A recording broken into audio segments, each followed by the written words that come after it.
Le véganisme est un mouvement en plein essor et paradoxalement, il a plutôt mauvaise presse. Alors au-delà de l'aspect éthique, qui je le sais est très important pour les véganes, si ce n'est peut-être la chose au centre de leurs préoccupations, je m'intéresserai aujourd'hui à savoir si c'est un régime viable pour un sportif, en particulier un qui veut construire du muscle.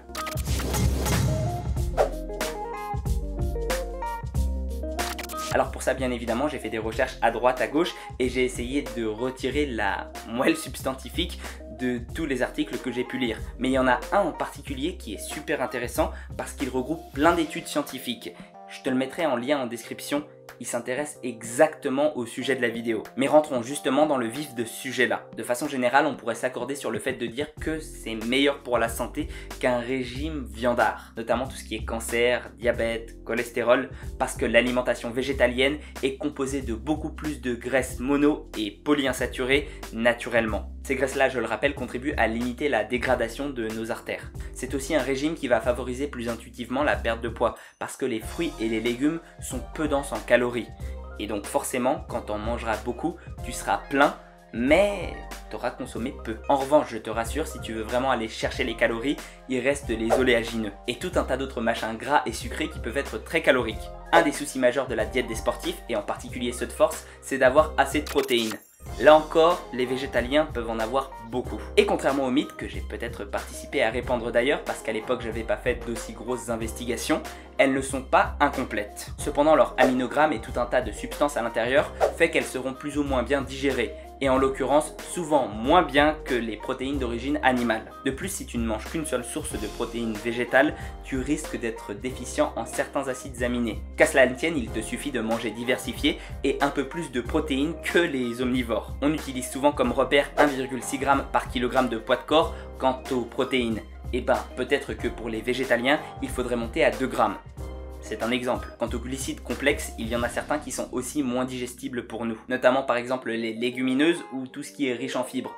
Je te conseille donc de temps en temps de prendre du riz ou des pâtes qui sont un peu plus faciles à digérer pour nous. Je vais te dire de prendre des compléments alimentaires d'oméga 3, EPA et DHA parce qu'on en trouve assez difficilement dans la diète végétalienne. Néanmoins, je viens de voir une vidéo de Will Jansens et j'en ai discuté avec lui après et il s'avère qu'en réalité, les EPA et DHA consommés de façon régulière, ça pourrait provoquer une mortalité accrue dans les 8 ans, et accrue de façon significative.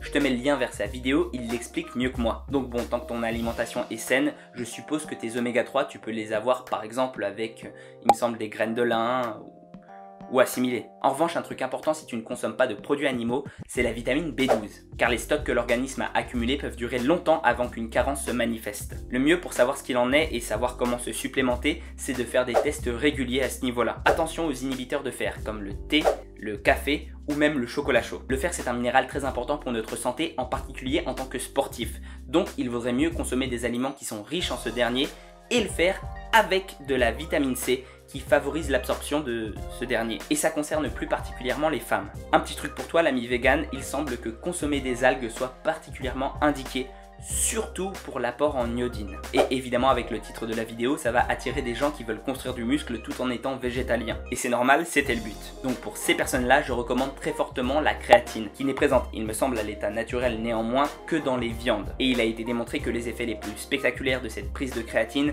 s'opéraient sur les véganes. Et pour te prouver qu'on peut avoir une masse musculaire assez conséquente tout en étant vegan, voici quelques exemples, notamment John Venus, Blouson au sommet. Mais il y a aussi un mec qui faisait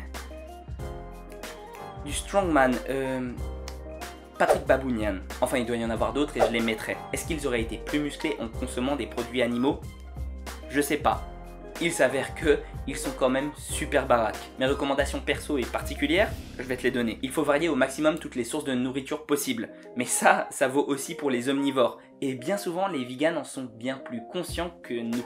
Enfin moi perso je suis pas vraiment omnivore, je suis plutôt flexitarien. Surtout il ne faut pas céder au tout cru ou régime crudivore. Manger cru c'est bien, cuit aussi. Car il y a des limiteurs d'absorption par l'organisme qui peuvent être inhibés par une bonne cuisson. Souvent le régime végétarien manque de leucine qui est quand même l'acide aminé qui participe le plus à l'anabolisme.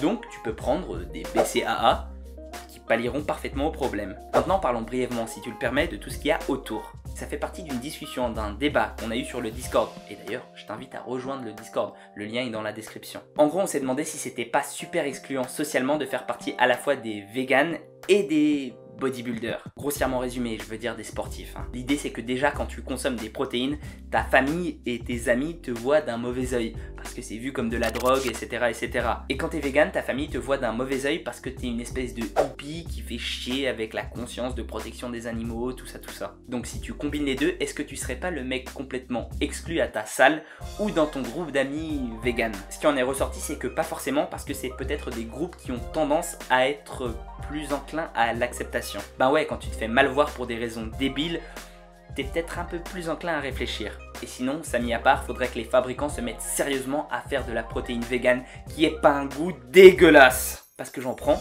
je veux pas me taper que de la whey, c'est infect. Et enfin, je voudrais finir sur une note intéressante, c'est que si tout le monde se mettait au véganisme, il semblerait qu'actuellement, on ne pourrait pas vraiment satisfaire les besoins de la population mondiale. Ça demanderait plus d'espace cultivable suivant les études. Alors oui, je pense que l'étude est sérieuse, mais néanmoins, ça ne met pas en perspective toutes les choses. Parce que si toute la population mondiale était végane, ne t'inquiète pas que la technologie progresserait de sorte à ce qu'on puisse, je sais pas, peut-être faire des cultures sur l'étage, ou des choses du style. Il faut quand même bien se l'avouer, le véganisme c'est pas un truc oufissime en termes de nombre de gens dans la population. Donc pour faire bouger les choses et probablement éviter le réchauffement climatique, ce serait peut-être bien de faire l'effort de consommer un peu moins de viande. Enfin, je te fais pas une leçon de morale, tu fais bien comme tu veux. J'espère juste que les informations que je t'aurai données dans la vidéo t'aideront.